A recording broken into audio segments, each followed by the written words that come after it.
story of an American air operation. One small campaign in the greatest aerial offensive of this war. In a sense, it is more than the story of a military operation. These planes, high in the skies over Germany, were a symbol of the unshakable unity of the Allies in their determination to fight together until victory and peace had been achieved.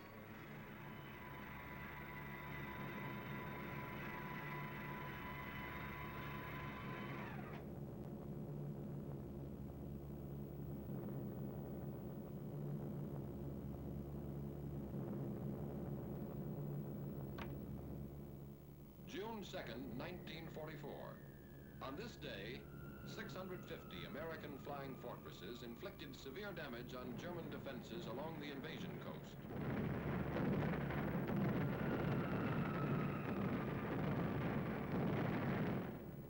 Farther north, 300 American liberators bombed military installations in German-occupied northwestern Europe.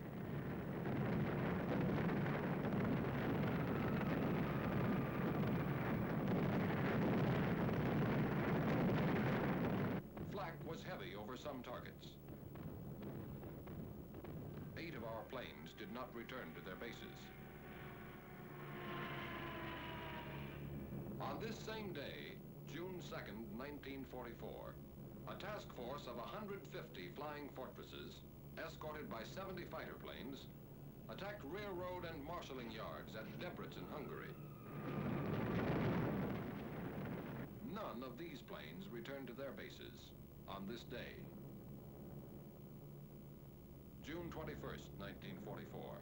300 liberators bombed the Focke-Wulf 190 engine factory at Bosdorf, Germany.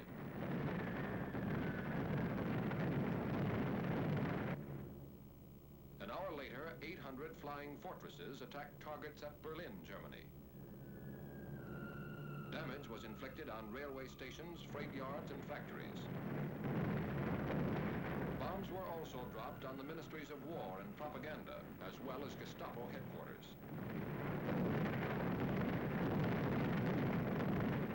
Over all these targets, flak was intense and accurate. Interception strong and determined.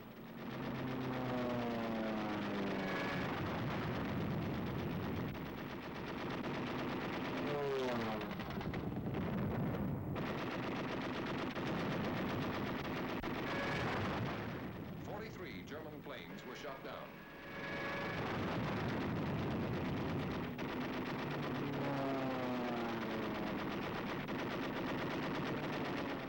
"38 of our own planes did not return to their bases.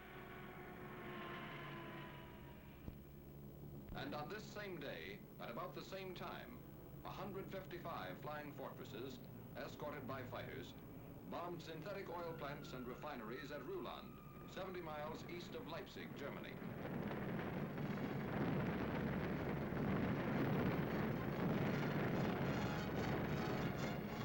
As on June 2nd, none of these planes returned to their bases on this day. This was not a coincidence, and these planes were not lost in action. This had been decided 6 months before, on December 7th, 1943. When at Tehran, the leaders of the 3 major Allied powers had declared their complete agreement as to the scope and timing of operations from the east, west, and south. Operations from the east, west, and south. Operations on land, on sea, and in the air. The USSR agrees to furnish bases in Russia for the use of the U.S. strategical air forces in Europe, such bases to be used for shuttle bombing operations. Operation Titanic. Shuttle bombing. With American air bases in Russia, our bombers based in England and Italy could attack objectives in Central Europe, the Balkans, or Eastern Germany, land in Russia, refuel, reload, and bomb additional enemy targets on their return trips to their home bases. Operation Titanic, a triangular superhighway in the sky. With shuttle bombing, flying distances from England to some extreme points in eastern Germany and Poland, and from Italy to some points in German-occupied Hungary and the Balkans, would be reduced by a third. Reduced flying distance means reduced danger. For while planes on the shuttle route would have already landed, planes making the round-trip run still have to face flak, interception, or engine failure. With shuttle bombing, strategic targets of importance to the Red Army could be bombed by American planes operating from Russian bases. With shuttle bombing, Germany and the Luftwaffe could never be quite sure where the next Allied air blow was coming from, or going to. With shuttle bombing, the coalition land war, crushing the Wehrmacht on 3 fronts, would take wings to become coalition air war, and there would be no target in Germany or German-occupied Europe American planes could not seek, find, and destroy. These were the strategic purposes of Operation Titanic. The task of achieving these purposes was assigned to Lieutenant General Carl A. Spaatz, Commanding General of the United States Strategic Air Forces in Europe, and became the responsibility of Major General Frederick L. Anderson, Deputy Commanding General for Operations. In 4 months, the new bases were to be selected, constructed, supplied, staffed, and ready for use.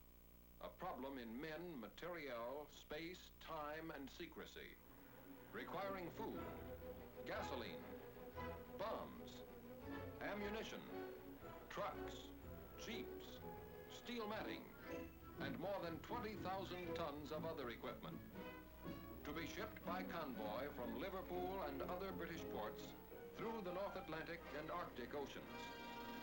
2,000 miles of submarine-infested waters.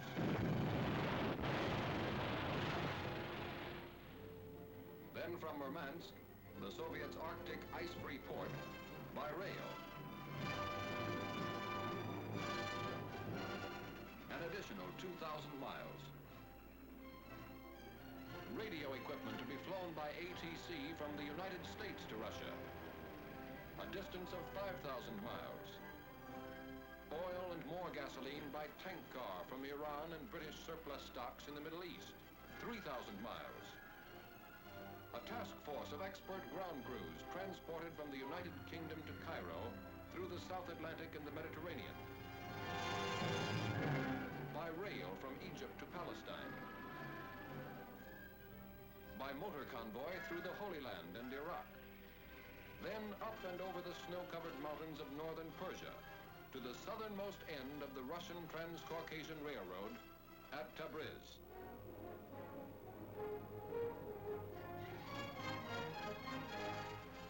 Finally, by special train over the Caucasian mountains to their new headquarters somewhere in Russia. A secret journey of more than 7,000 miles.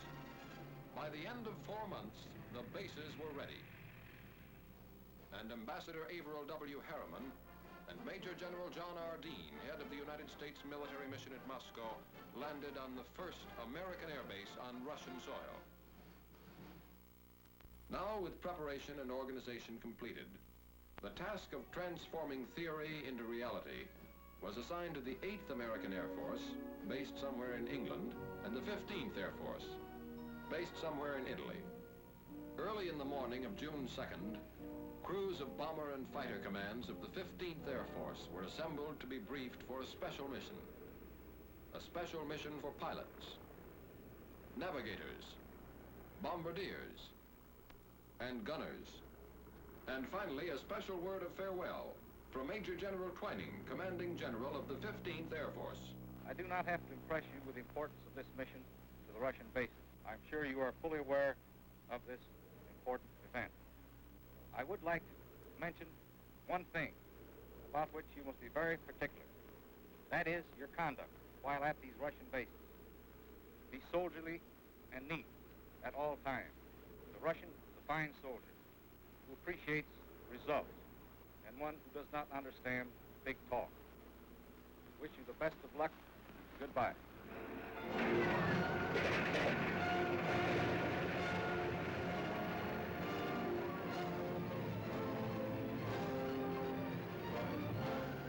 At 0600 hours, the bombers took off.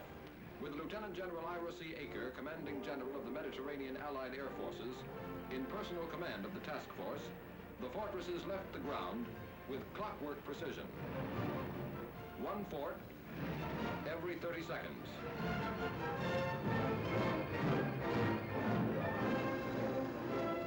At 0630 hours, their fighter escort followed them into the air. 70 planes in 17 and a half minutes. At 0730 hours, the bombers and the first relay of fighters made rendezvous over the Adriatic, and Titanic 1 was on its way. If the shuttle route to Russia was equally practical from England, was now to be proved by the 8th Air Force.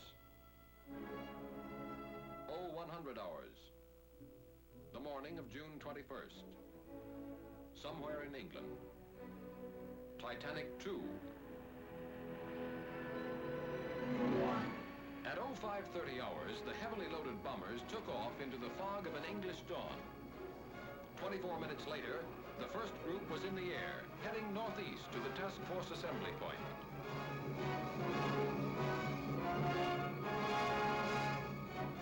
At 0800 hours, 2 by 2, the last relay of fighters left the ground.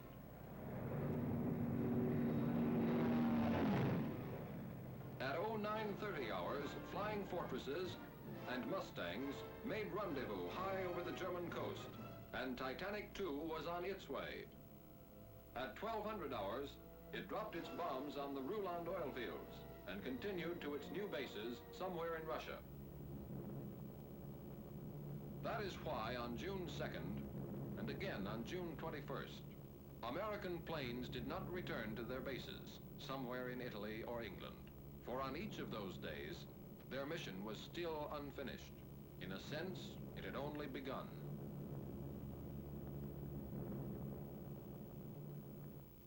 1500 hours. What was left of our target was a good 3 hours behind us. But we were still in enemy skies, and we could see the P-51s that were escorting us all the way in, prowling in the skies above. They called us Big Friend. We called them Little Friend. And it was a very pleasant feeling to have them around. About 1600 hours, we saw our red-nosed little friends pull away. A couple of minutes later, our navigator, the little man with the big maps, made with the instruments, and gave us the good word. Navigator to crew. Navigator to crew. It won't be long now. We're over Russia. Over Russia. From the sky, all countries look alike. But this was friendly country. That meant no more flak, no danger of interception. Solid ground, not too far away.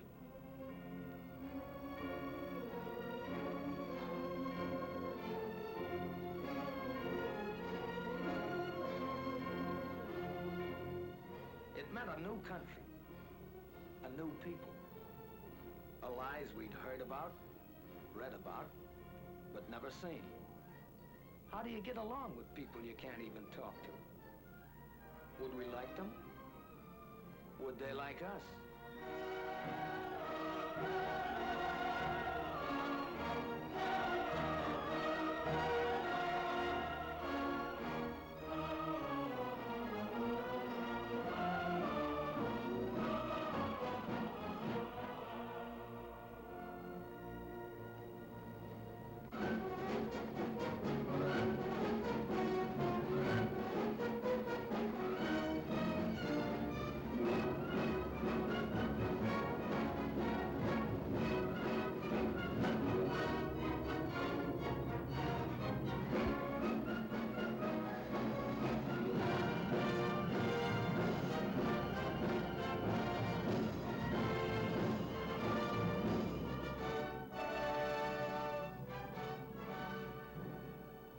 To greet the task force are General Walsh and General Permanov, the American and Russian COs.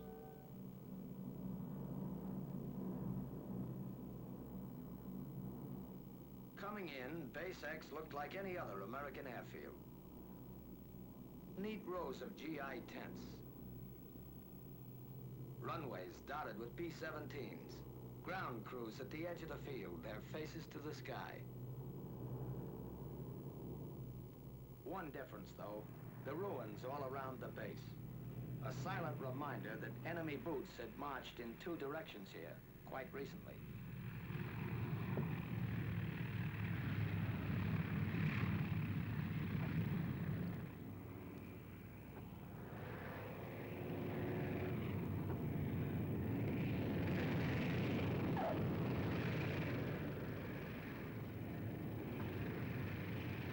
The forts follow each other down, a third of a world away from home.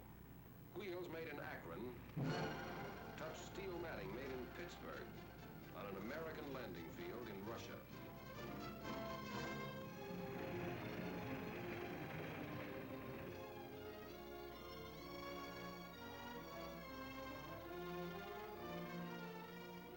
Gower, Messick, Ostrander, Zaffak, Malone, Schultz, Badowski, Travers, McGee, Stanley, Rudenstein, Betts. 1,000 tourists from 48 states on a short visit between two jobs. Tense moment in international relations. Ivan Ivanovich meets fearless Fosdick. A handshake says, "Hello, very glad to see you," in any language. And General Permanov makes it official. I welcome you as fighting allies. Together we'll fight to victory. I wish you the best of luck in combat and a safe return home. After that, there was another important ceremony. Short snorter bills. If we didn't get those signed, the flight would have been illegal. Whenever flyers meet, they talk shop, even when they can't understand each other. That's when sign language came in handy. And it seemed to work at that. Some Russian WACs, officers, and enlisted women were on the welcoming committee, too. It would have been nice to sort of pursue the subject further, but there was work to be done. Interrogation, the reports and odds and ends of information that lay the groundwork for future operations. Interrogation is held in the open by courtesy of retreating German troops. Did you meet any fighter opposition to this? All right. How many fighters did you see? I'd say about 15. About 15? Yeah, good. With interrogation over, the men head for the tents, which will be their home as long as they remain in Russia. The first half of the mission is ended. The second half has already begun. Without the loss of an hour, the mixed ground crews of American and Russian mechanics take over the big bombers. Inspecting damages. Checking engines. Repairing equipment. Getting the fortresses ready for another trip.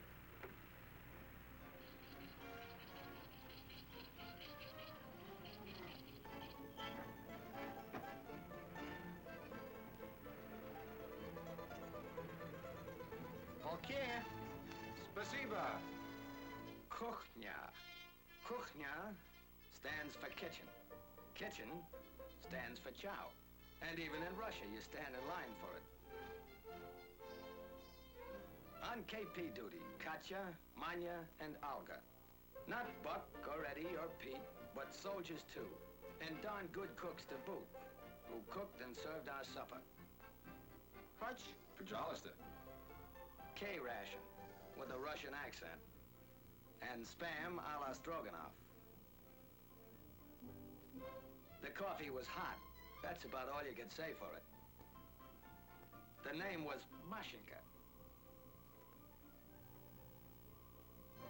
Back at the field, the ground crews stayed with the bombers as long as there was light, making sure that nothing happened that shouldn't when the B-17s went up again. 2100 hours, 9 in the evening, somewhere in Russia. It's noon in Leominster, Massachusetts, lunchtime. It's 10 in the morning in Paragould, Arkansas. The sun is climbing high. In Los Angeles, California, the day's just beginning. The same day, just ending, somewhere in Russia. Small world.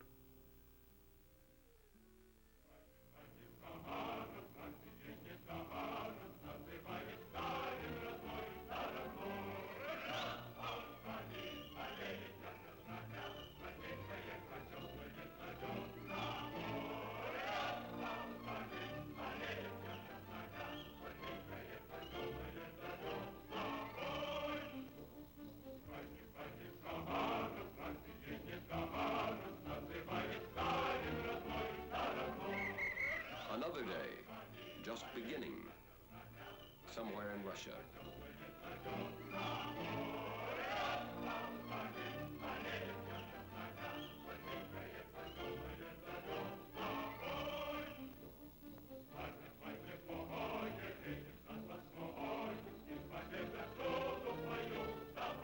Another working day. Another day of war. At headquarters, American officers headed by Colonel, now General Albert A. Kessler, and their Russian colleagues plan the next mission.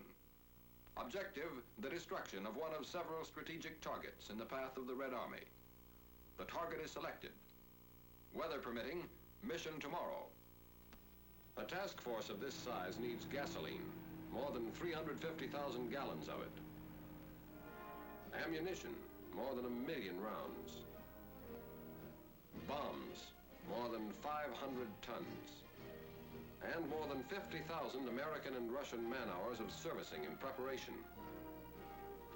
While the ground crews got the forts and fighters ready, our time was our own. Some of the fellows took advantage of a sunny morning and put on an exhibition of the national pastime. Some thought they'd teach the Russians another American pastime.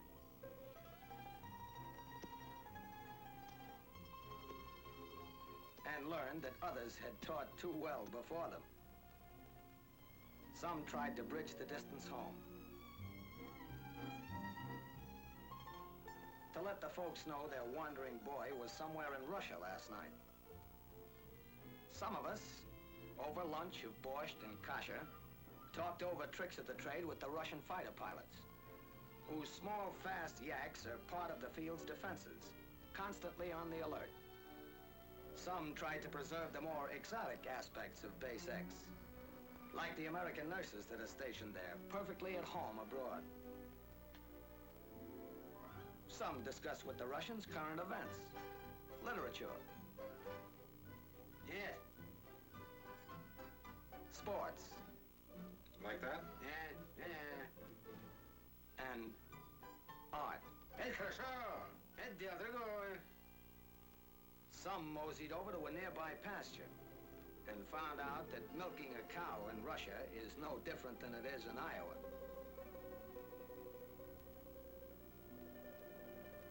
And some of us, explorers at heart, decided to see Russia.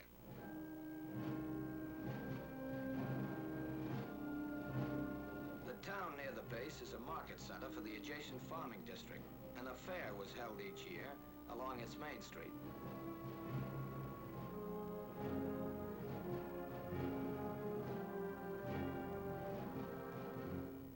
The factory section.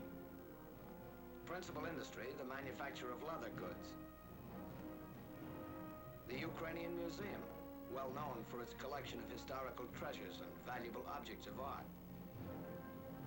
The grave of the famous Ukrainian writer, Korolenko, and his home. The population of the town, 130,000 at the last census, has varied in recent years, and there has been a certain decline in the number of children of school age. Those who have remained, or who have returned from the interior, have recently developed a fondness for an American import known as chvachka. Translation, gum. On the way back to the base, a few miles from the town, there's a monument to a Russian victory over an invading army 200 years ago.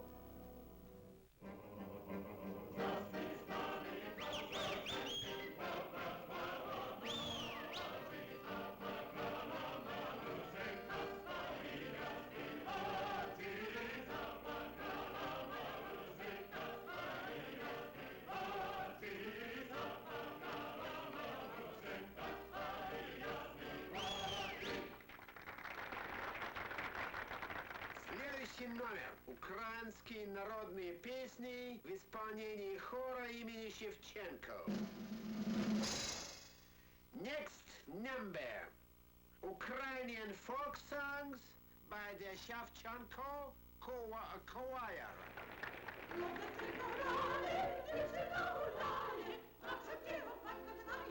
The language and the music are strange, but it isn't necessary to understand the language to understand some of the people here. The show marks the beginning of the end of this American visit to Russia. Most of the men are already looking back, remembering.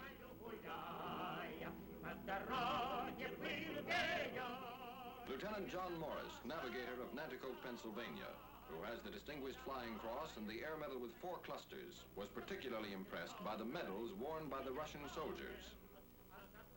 They don't wear ribbons like we do, but the actual medals. Practically every Russian soldier I ran into was loaded with decorations. Captain Percy W. Stressing, pilot of Rochester, New York, thought the show explained a lot about the Russian people.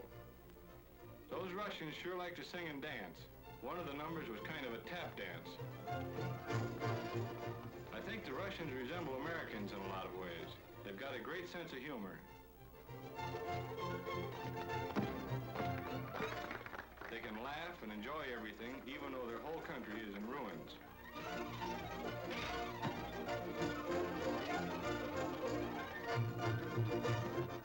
Major Samuel Davis, command pilot of Boston, Massachusetts.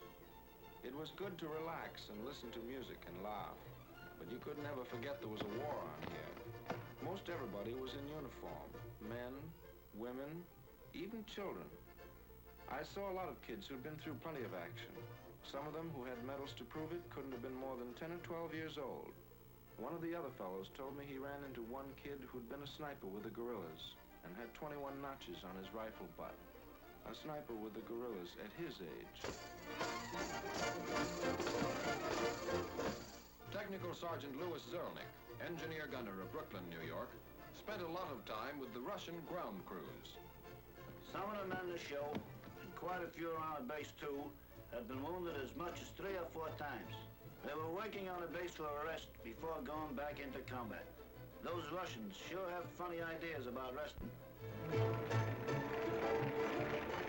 Staff Sergeant John E. Gagan, tail gunner of Paterson, New Jersey. The show was pretty good. As far as I could see, everybody liked it, including General Aker. He was sitting in the first row with General Permanov, or something like that, the Russian base commander. Lieutenant John Mackenzie, bombardier of Paragould, Arkansas. Something I'll remember for a long time were the Russian kids. You got the feeling some of them never had a childhood. They had such old faces. They were pretty shy, most of them, but they seemed to like us.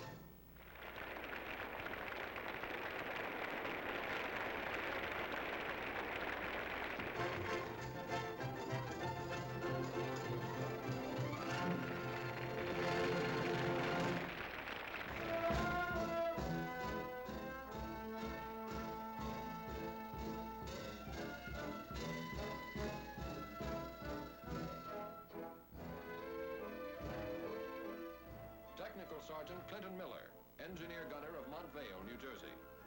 The Russians like their dance music slow and sentimental, mostly waltzes. The girls do all kinds of jobs around the base, and they work very hard. Their clothes are plain and neat. They don't use makeup as a rule, but some of them wear lipstick.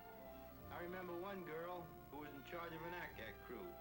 She had 12 enemy planes to her credit. Staff Sergeant Donald Craw, tail gunner of Stratford, Connecticut. The music at the dance was on the corny side, but the girls are nice. I met a girl from Leningrad whose father was a general. She taught me some Russian words, and I taught her some American slang. It didn't take long before I was saying, "Horror-shaw," and she was saying, "Okay, bud."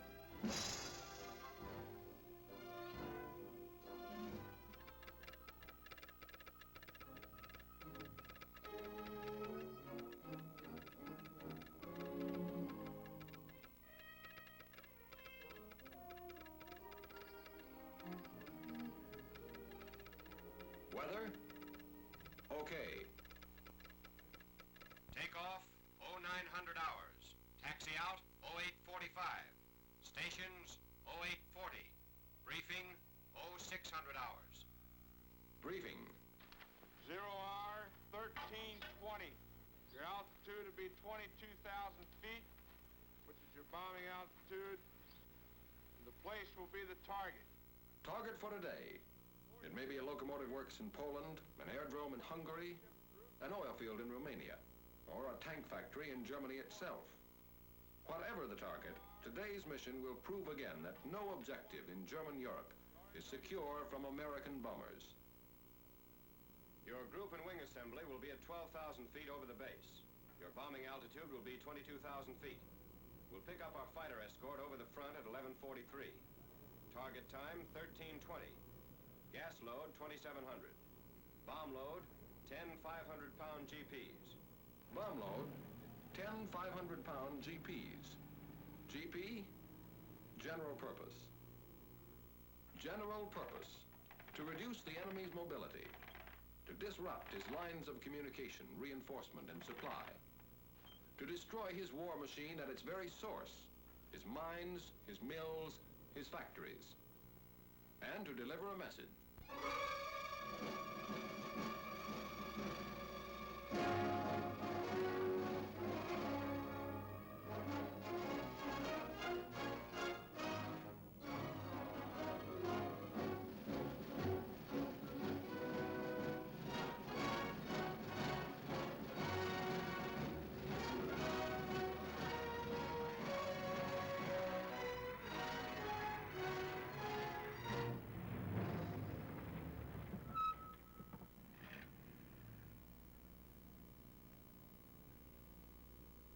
До свидания и счастливый путь. That means good luck. We'll be seeing you.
During the summer of 1944, 3,800 American planes made the shuttle run to and from Russia over this aerial highway.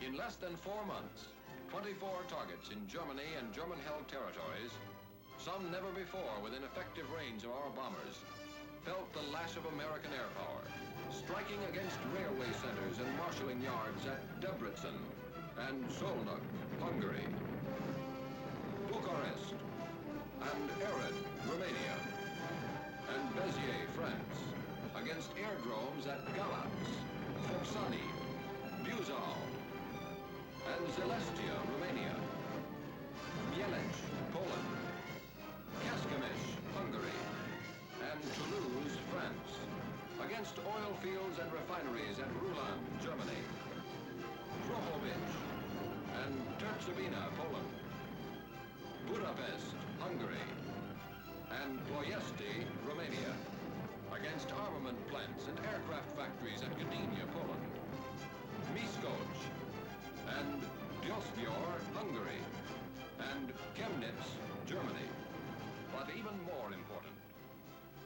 This bomb